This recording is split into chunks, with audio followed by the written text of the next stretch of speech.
Well, The Adjustment Bureau is one of the most explicitly theological movies in the last 25 years. The problem is it's pretty bad theology. It tells the story of David Morris, who's played by Matt Damon. And David Morris has just lost a Senate campaign. He's an up-and-coming, American politician. Just lost a Senate campaign, though, but on that very night he loses, he meets a woman called Elise, and he falls immediately and overwhelmingly in love with her. But then as the story moves on, we see David arriving at work.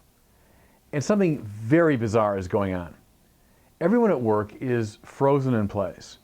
And he sees one of his friends who's frozen in place, and these mysterious figures in fedoras are kind of fussing with his head. Well, he's flabbergasted. He calls 911, but soon they're after him. They chase him out one of the doors, and suddenly he's in this huge cavernous warehouse. And at this point, he and we, the viewers, discover what the heck is going on. It appears as though these men in fedoras really aren't human beings at all. They're more like angels. Their job is to enforce the plan. The plan is formulated by a person they call the chairman, who's clearly a God figure. And when things go wrong with the plan because of stubborn free choice or just chance, these angels are sent in to kind of adjust things. What you saw with the people frozen in place and the friend being worked on is one of these adjustments. Well, they tell David that according to the plan, he cannot have a romantic relationship with Elise. It's just not going to happen.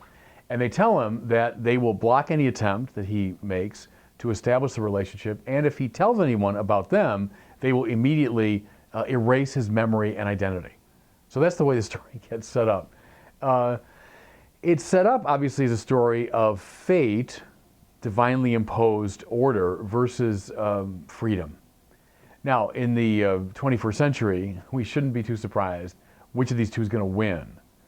And so as the story unfolds, we see that David, despite the Herculean efforts of these men in fedoras, and despite what he knows, he still manages to cultivate a romantic relationship with Elise. At which point, a very powerful angel named Thompson emerges. And his job now is to put a definitive end to all this. And he explains to David why this is so important, why his particular case is so important. Because David is destined to become the president. And Elise, by the way, is destined to become a great dancer. But neither destiny will be fulfilled if they have a romantic relationship. So he's saying that we're not trying to be cruel here. You're meant to be president, but this is just not part of the plan.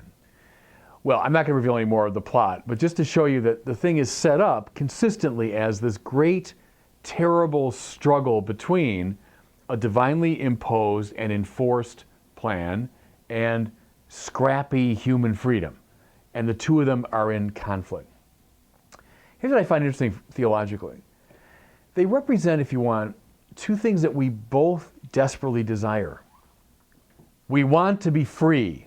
And anyone in Western society in the modern period knows that that's a supreme value, maybe the supreme value. We want liberty. We want to live our own lives. At the same time, we all want the plan. We want some idea that the world, makes sense. Capital M, capital S. We don't like the idea that things just dumbly happen, or it's just a series of unrelated events. We want freedom, and we want the plan. The problem is, and it's the premise of this whole movie, the problem seems to be that the plan and freedom are just mutually exclusive. You can't have both at the same time. Now, here's why I say this movie is bad theology. Precisely because it sets up the problem in this way. That you have a overwhelming divine authority setting up the plan, and then you've got this scrappy human freedom, and the two are in a competitive zero-sum game. The more I give to the divine plan, the less human freedom, and vice versa. But see, this is just repugnant to classical Christian theology. It's true that on the modern telling, now I'll put on my philosopher's hat for a second, from William of Ockham all the way to Jean-Paul Sartre, that's the way the problem is set up. Divine freedom, human freedom, fate and liberty, and the two of them are at odds. But see, that's the modern telling. It's not the classical Christian telling. Go right back to our core doctrine of the incarnation. What do you see? You see divinity and humanity coming together without competition.